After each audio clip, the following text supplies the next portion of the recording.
Jeg er i gang med min novice slipover fra Petit Nit, og skal nu til at samle masker op til den her ribkant, vi skal have i halsen. Til det, der har jeg fundet en 40 cm rundpind frem, og der hvor jeg vil starte med at samle op, det er her i nakken. Jeg har nakken her, en række her af opslagsmasker, som var det allerførste opslag, vi lavede, da vi startede på den her slipover. Så har jeg min skulder herude, og igen her foran har vi også en opslagskant fra vi lavede lykkeopslag, da vi skulle samle vores skulder til forstykke, og en skulder mere her. Og jeg vil altså starte her ved overgangen fra skulder til nakken her, hvor vi har den her opslagskant. Og vi er jo mega øvet nu i at orientere os efter V'er, når vi skal samle masker op. Det gjorde vi også til vores skulder, så det vil jeg også gøre her i nakken. Så jeg kigger altså efter de her rækker af V'er. I kan se, at jeg har en række her, hvor masken ligger som et V, og en mere der, og en mere her. Og så vil jeg altså samle op herop, ligesom vi gjorde til skulderen. Så jeg finder det yderste V her, lige inden overgangen til skulder, og starter altså med at samle op her. Så jeg sætter min pind ind, finder mit garn, og trækker garnet med igennem. Og så samler jeg altså op her, maske for maske, i de her V'er. I kan se, at jeg har et mere her. Så jeg samler op her. Og et mere her. Og samler op her. Og sådan fortsætter jeg hen over nakken her.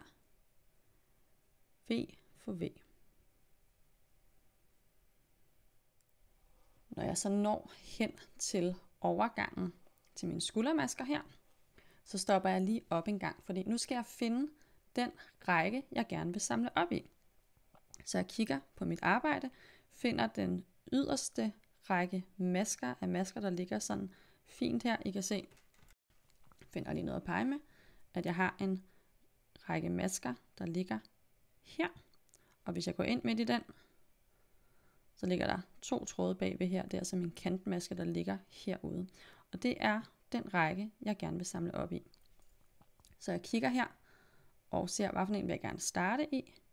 Jeg vil gerne starte i den, der ligger her. Så går jeg ind midt i den maske og tager garnet med igennem. Og så samler jeg altså op her, maske for maske, så er jeg lige samlet op i den, der ligger her. Hopper videre til den næste her og samler op i den. Så er jeg lige samlet op i den, der ligger der. Hopper videre til den næste her og samler op i den.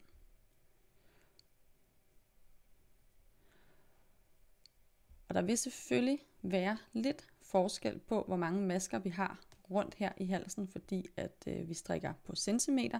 Så der kan altså godt være nogen, der har lidt flere rækker eller mindre rækker end andre. Så hvis du nu når hele vejen rundt og har alt for mange masker, så er det altså, at man går ind og justerer ved at måske lige springe over en maske, når man skal prøve igen. Så hvis jeg nu havde 10 masker for meget, så vil jeg en gang imellem springe over en maske og hoppe videre til den næste.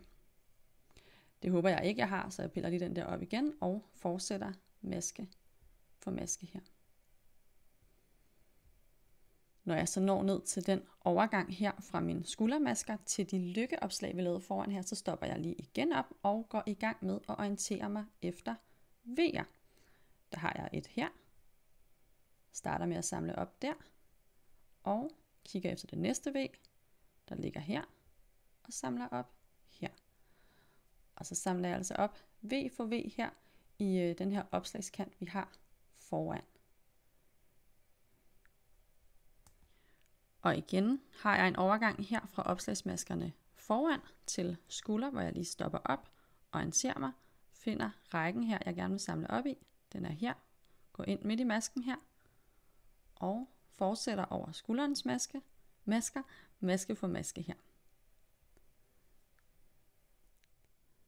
Så er jeg nået rundt på min hals, som I kan se, så har jeg samlet op hele vejen rundt her. Og nu kommer det spændende, når man samler masker op, det er, om man har det rigtige antal.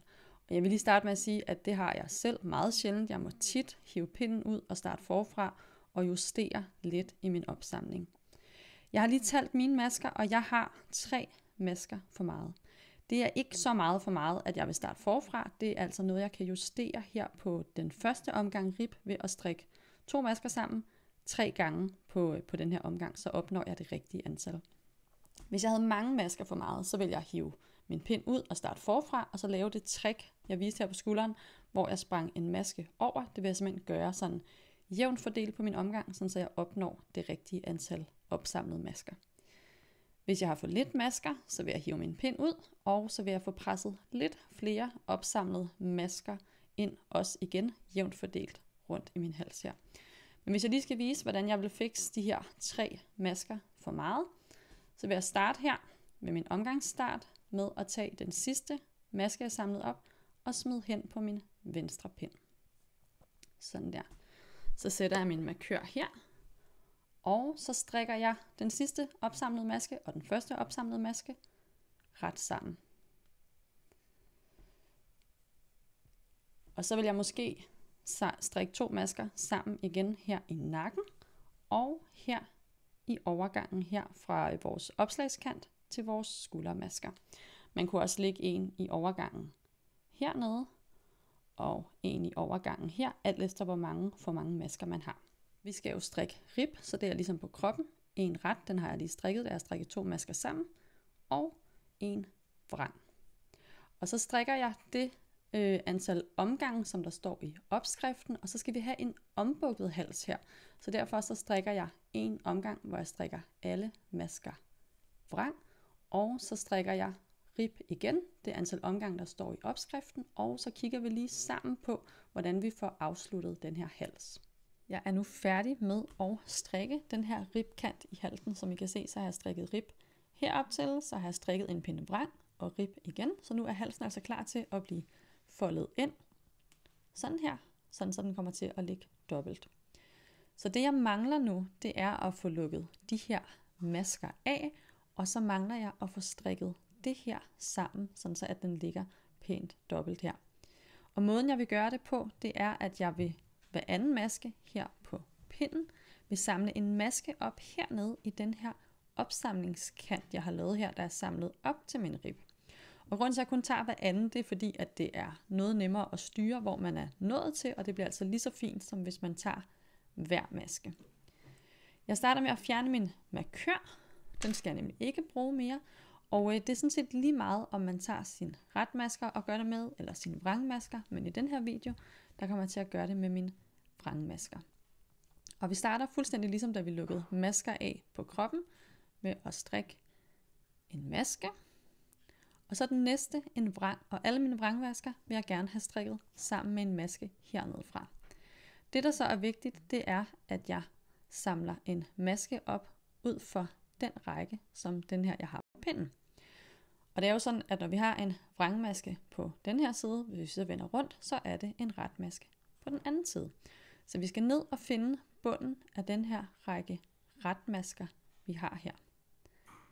Den ender hernede, så det er altså hernede, jeg gerne vil samle den første maske op. Så jeg tager min venstre pind og sætter ind her. Og så tager jeg mit garn her, og så skal jeg strikke de her 2 masker sammen, altså den her jeg har samlet op, og min vrangmaske, og jeg strikker dem bare ret sammen ved at gå ind i begge masker samtidig og tage garnet med igennem. Så har jeg altså 2 masker herover på min højre pind, det vil sige, at jeg skal tage den anden maske og trække ud over den forreste maske. Sådan der.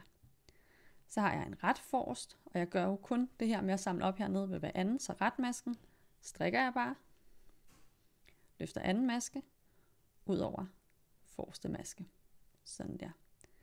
Så har jeg en vrang igen, så går jeg herom og kigger, og så kan I se, at jeg har lige været i den retmaske, der er her.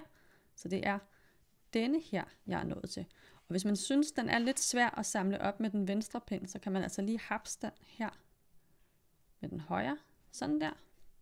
Så tager man sin venstre pind og sætter den ind sådan her. Og så er jeg altså klar til at strikke de her 2 masker ret sammen. Og løfte anden maske over forreste maske. Så har jeg en ret, som jeg bare strikker. og løfter anden maske over forreste maske. Vrang igen. Går om og kigger og siger, at jeg har lige været i den der retmaske, så er jeg nået til denne her. Og jeg løfter den bare lige op her med min højre pind. Sætter den ind på den venstre. Og strikker de 2 masker sammen. Og løfter anden maske over forreste maske. Og sådan fortsætter jeg altså hele vejen rundt her i halsen, indtil at alle masker er lukket af. Og så er min hals altså strikket pænt ned. Hvis du synes, at det her det ser rigtig svært ud, så er der altså også en anden måde at gøre det på, og det er simpelthen bare ved at lukke sine masker af lidt løst, fuldstændig ligesom vi gjorde på kroppen, og så sy den ned efterfølgende. Og hvis du gerne vil se en video på det, så skal du gå ind og se de videoer, der er lavet til Novice sweater. Der syr jeg den nemlig ned, i stedet for at strikke den ned. Nu er min hals færdig her. Den er blevet strikket ned hele vejen rundt. Og et lille tip til sådan en ombukket hals her, det er, at man finder en tynd elastik og tråder den på en nål uden spids, og så simpelthen fører den ind her i det her ombuk her, sådan så at man sikrer sig, at halsen den holder en pæn form. I den næste video, der skal vi samle op til ribkanten her.